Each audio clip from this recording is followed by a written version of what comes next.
اعوذ باللہ من الشیطان الرجیم بسم اللہ الرحمن الرحیم السلام علیکم ورحمۃ اللہ وبرکاتہ۔ حضرت اویس کرنی رحمۃ اللہ علیہ کے فضائل اور ان کی زندگی کا مکمل واقعہ۔ حضرت اویس کرنی رحمۃ اللہ علیہ ایک طبعی بزرگ ہیں۔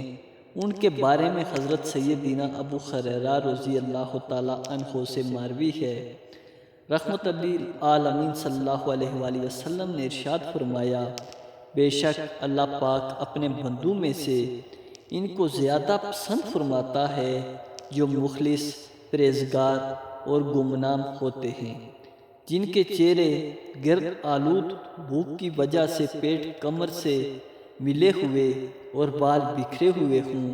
اگر وہ عمرہ کے پاس جانا چاہیں تو انہیں اجازت نہ ملے، اگر کسی محفل میں موجود نہ ہوں تو کوئی ان کے متعلق سوال نہ کرے، اگر موجود ہوں تو کوئی انہیں اہمیت نہ دے، اگر وہ کسی سے ملاقات کریں تو لوگ ان کی ملاقات سے خوش نہ ہوں، اگر وہ بیمار ہو جائیں تو کوئی ان کی عیادت نہ کرے، اور جب مر جائیں تو لوگ ان کے جنازے میں شریک نہ ہوں۔ حضرت اویس کرنی کے فضائل۔ صحابہ کرام نے عرض کی، یا رسول اللہ صلی اللہ علیہ وآلہ وسلم، ایسے لوگوں سے ہماری ملاقات کیسے ہو سکتی ہے؟ آپ صلی اللہ علیہ وآلہ وسلم نے ارشاد فرمایا، اویس کرنی انہی لوگوں میں سے ہیں۔ صحابہ کرام نے عرض کی، یا رسول اللہ صلی اللہ علیہ وآلہ وسلم، اویس کرنی رحمۃ اللہ علیہ کون ہیں؟ آپ صلی اللہ علیہ وآلہ وسلم نے ارشاد فرمایا، اس کا قد درمیانہ، سینہ چوڑا، رنگ شدید گندمی، داڑھی سینہ تک پھیلی ہوئی، اس کی نگاہیں جھکی جھکی اپنے سیدھے ہاتھ کو الٹے ہاتھ پر رکھ کر قرآن پاک کی تلاوت کرتا ہے اور زاروں قطار رونے والا ہے۔ اس کے پاس دو چادریں ہیں، ایک بچھانے کے لیے اور ایک اوڑھنے کے لیے۔ دنیا والوں میں گمنام ہے لیکن آسمانوں میں اس کا خواب چرچا ہے۔ اگر وہ کسی بات پر اللہ پاک کی قسم کھا لے تو اللہ پاک ضرور اس کی قسم کو پورا کرے گا۔ اس کے سیدھے کندھے کے نیچے سفید نشان ہے۔ کل بروز قیامت نیک لوگوں سے کہا جائے گا، تم لوگ جنت میں داخل ہو جاؤ، لیکن اویس کرنی سے کہا جائے گا، تو ٹھہر جا اور لوگوں کی سفارش کر۔ چنانچہ وہ قبیلہ رابعہ اور مضر کے لوگوں کی تعداد کے برابر گناہوں کی سفارش کرے گا۔ 10 سال کی تلاش۔ پھر آپ صلی اللہ علیہ وآلہ وسلم نے حضرت سیدنا عمر فاروق اور حضرت سیدنا علی المرتضیٰ کرم اللہ تعالیٰ الکریم کو مخاطب کر کے ارشاد فرمایا، جب بھی تم دونوں کی ملاقات اویس کرنی سے ہو تو تم اس سے اپنے لیے دعائے مغفرت کروانا۔ حضرت سیدنا عمر فاروق اعظم اور حضرت سیدنا علی المرتضیٰ رضی اللہ تعالیٰ عنہ تقریباً 10 سال تک حضرت سیدنا اویس کرنی رحمۃ اللہ علیہ کو تلاش کرتے رہے، لیکن ان کے بارے میں معلومات نہ ہو سکی۔ پھر جس سال امیر المومنین حضرت سیدنا عمر فاروق اعظم رضی اللہ تعالیٰ عنہ کا انتقال ہوا، اسی سال آپ رضی اللہ تعالیٰ عنہ نے حج کے موقع پر جبل ابو قیس پر کھڑے ہو کر لوگوں سے مخاطب ہوتے ہوئے بآواز بلند فرمایا، اے یمن سے آنے والے حاجیوں، کیا تم میں کوئی اویس نامی شخص موجود ہے؟ یہ سن کر ایک بوڑھا شخص کھڑا ہوا اور عرض کی، ہم نہیں جانتے کہ آپ کس اویس کے متعلق پوچھ رہے ہیں۔ ہاں، میرا ایک بھائی ہے جس کا نام اویس ہے، لیکن وہ تو بہت غریب اور عام سا آدمی ہے، وہ اس قابل کہاں کہ آپ اس کے متعلق سوال کریں، وہ تو ہمارا چراغا ہے اور ہمارے ہاں اس کی کوئی قدر و منزلت نہیں۔ حضرت اویس کرنی نماز کی حالت میں یہ سن کر حضرت سیدنا عمر بن خطاب رضی اللہ تعالیٰ عنہ بہت غمگین ہوئے، گویا کہ حضرت سیدنا اویس کرنی رحمۃ اللہ علیہ کے بارے میں اس شخص کا اس طرح بولنا آپ کو سخت ناگوار گزرا ہو۔ تھوڑی دیر بعد آپ رضی اللہ تعالیٰ عنہ نے اس بوڑھے شخص سے پوچھا، تیرا وہ بھائی کہاں ہے؟ کیا وہ ہمارے حرم میں موجود ہے؟ اس نے جواب دیا، جی ہاں، وہ حرم شریف میں ہی موجود ہے، شاہد اب وہ میدان عرفات کی طرف ہوگا۔ یہ سن کر امیر المومنین حضرت سیدنا عمر فاروق اعظم اور حضرت سیدنا علی المرتضیٰ رضی اللہ تعالیٰ عنہ فوراً میدان عرفات کی طرف چل دیے۔ جب وہاں پہنچے تو دیکھا کہ وہ عشق صادق ایک درخت کے نیچے نماز پڑھ رہا ہے اور اونٹ اس کے ارد گرد چر رہے ہیں۔ یہ دیکھ کر حضرت سیدنا عمر فاروق اعظم اور حضرت سیدنا علی المرتضیٰ رضی اللہ تعالیٰ عنہ اپنی سواریوں سے نیچے اترے اور اس عاشق صادق کے پاس آ کر سلام کیا۔ حضرت سیدنا اویس کرنی رحمۃ اللہ علیہ نے نماز کو مختصر کیا اور نماز سے فارغ ہو کر سلام کا جواب دیا۔ امیر المومنین حضرت سیدنا عمر فاروق رضی اللہ تعالیٰ عنہ اور حضرت سیدنا علی المرتضیٰ رضی اللہ تعالیٰ عنہ نے پوچھا، اے شخص تو کون ہے؟ اس نے جواب دیا، میں اپنی قوم کا مزدور اور چرواہ ہوں۔ آپ دونوں حضرت رضی اللہ تعالیٰ عنہ نے فرمایا، ہم تجھ سے ان چیزوں کے متعلق سوال نہیں کر رہے، بلکہ یہ بتائیں آپ کا نام کیا ہے؟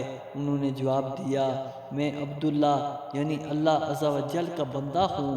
فرمایا، یہ تو ہم بھی جانتے ہیں کہ زمین و آسمان میں موجود تمام لوگ اللہ ہی کے بندے ہیں، تم اپنا وہ نام بتاؤ جو تمہاری ماں نے رکھا ہے۔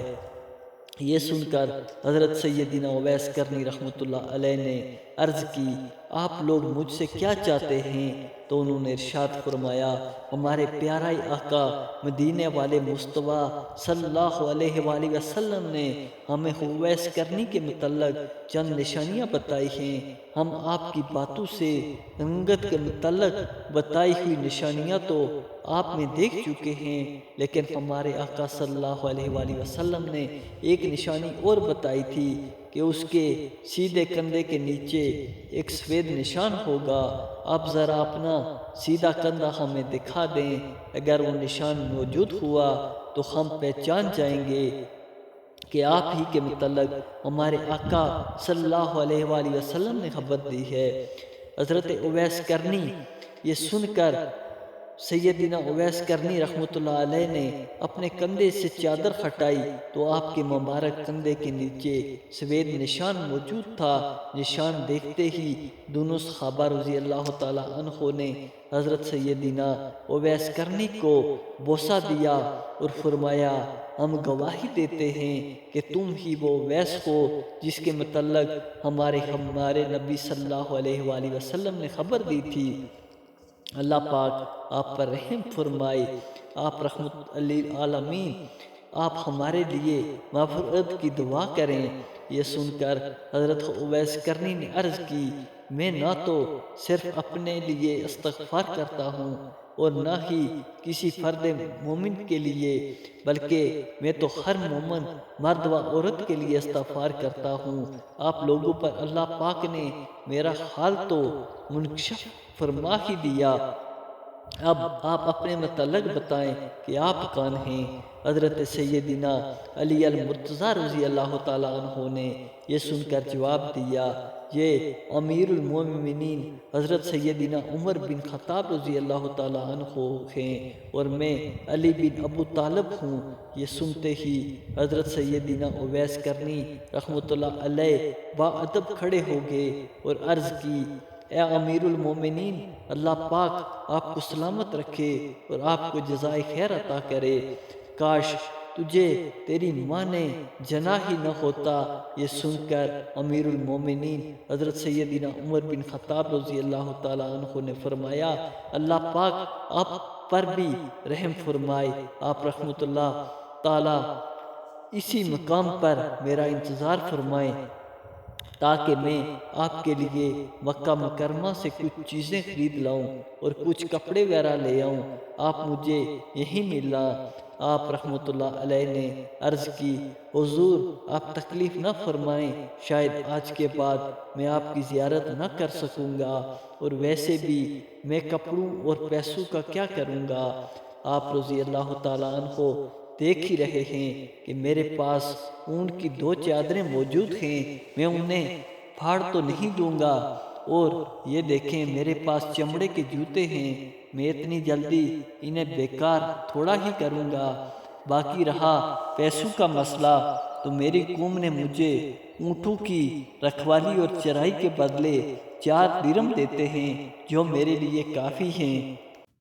اے امیر المومنین، میرے اور آپ کے سامنے ایک تنگ اور دشوار گزار گھاٹی ہے، جس سے صرف کمزور اور ضعیف لوگ ہی عبور کر سکیں گے، بس ہو سکے تو اپنے آپ کو ہلکا کر لیں، اللہ پاک آپ پر رحم و کرم فرمائے۔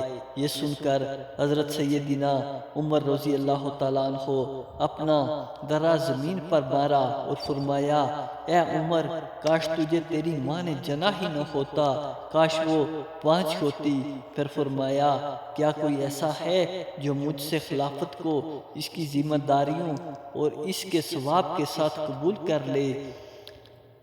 حضرت سیدنا اویس کرنی رحمت اللہ علیہ نے عرض کی، اے امیر المومنین رضی اللہ تعالی عنہ، جب کوئی اللہ سے ڈرتا ہے وہ اس سے دور بھاگتا ہے۔ ہماری جدائی کا وقت آ گیا ہے، اب آپ ایک طرف تشریف لے جائیں اور میں دوسری طرف چلا جاتا ہوں۔